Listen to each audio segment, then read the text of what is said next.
Venezuela y la Corte Penal Internacional. Para esbozar unas conclusiones después de estas magníficas exposiciones, yo quisiera recordar este concepto establecido por el filósofo romano estoico Séneca. Séneca dijo: nada se parece tanto a la injusticia como la justicia tardía.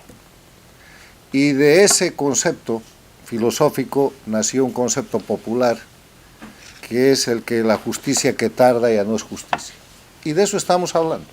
Estamos hablando de que un órgano jurisdiccional, una corte, que debería actuar de acuerdo a derecho, se ha convertido en un órgano de manipulación política y simplemente no actúa. Esa es la Corte Penal Internacional en el caso de Venezuela.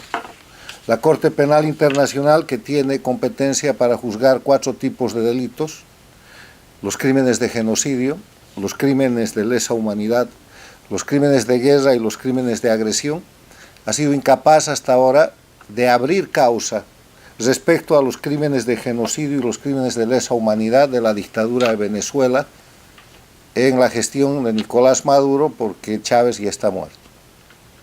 Y ni qué decir de la dictadura jefe, la dictadura cubana, que desde hace 60 años comete este tipo de crímenes. Ahora, establecido por el Estatuto de Roma de 1998, lo que hace la Corte Penal Internacional es sentar varios principios para el juzgamiento que realiza. El primero es el de complementariedad. La Corte solo funciona cuando un país no juzga o no puede juzgar. ¿Quién va a juzgar estos delitos en un territorio como el venezolano, donde todo el poder arbitrario y criminal lo tiene el régimen de Maduro?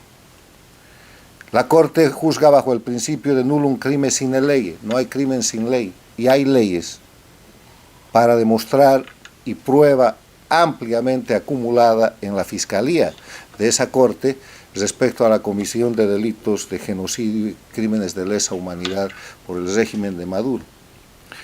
Nullum pena sine lege y retroactividad, responsabilidad penal individual, improcedencia y cargo oficial, todos son iguales ante la Corte, e imprescriptibilidad. Son algunos de los principios con los cuales debería estar procesado y condenado Nicolás Maduro y un conjunto muy grande de sus cómplices, pero la causa ni siquiera se ha abierto. Y no se ha abierto porque el Estatuto de la Corte tiene una limitación respecto a quienes pueden presentar la demanda y quienes pueden instar la acusación. Son solamente 3 sujetos. Se abre causa por remisión de un Estado parte a la Corte de una situación particular. No lo va a hacer Venezuela y no lo ha hecho ningún otro Estado miembro. Sería bueno que la ciudadanía, las organizaciones civiles, los exiliados y los líderes políticos de Venezuela le pidan a Estados amigos como Colombia, como Ecuador, como Panamá, Estados miembros del Estatuto de Roma, que puedan ayudar a instar y a tomar parte, asumiendo la representación de acusar al dictador Maduro y sus cómplices en la Corte Penal Internacional. No se ha hecho. La segunda manera de instar y de abrir proceso es por solicitud del Consejo de Seguridad de las Naciones Unidas, donde se aplica el veto invertido. No ha sucedido ni va a pasar. Y la tercera es de oficio por la fiscal de la Corte, que acaba de demostrar su absoluta ineficiencia y su complicidad, la fiscal saliente, con el régimen de Maduro por los hechos que aquí se han explicado y por la cercanía con los opresores, los violadores, los criminales, que en vez de ser juzgados eran recibidos con nivel de diplomáticos y de personalidades internacionales por la encargada de velar por la acusación de estos delitos que nunca acusó. Ahora, esto tiene una reflexión de fondo con la que quiero terminar estas conclusiones. Y la reflexión de fondo es que hay que complementar el Estatuto de Roma.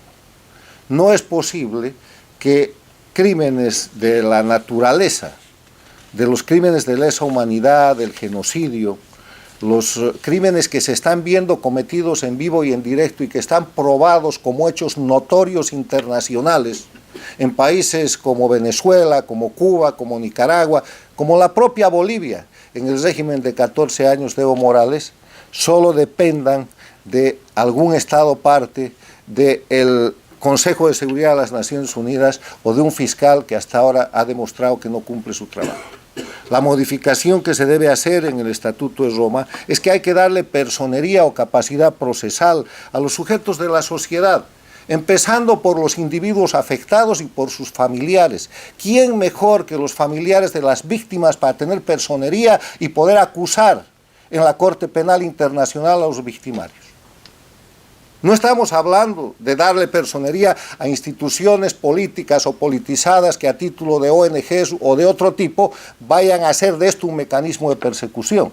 Estamos hablando de darle personería y capacidad procesal al individuo, al afectado, que es el derecho esencial en materia penal y en materia de derechos humanos. Muchas gracias.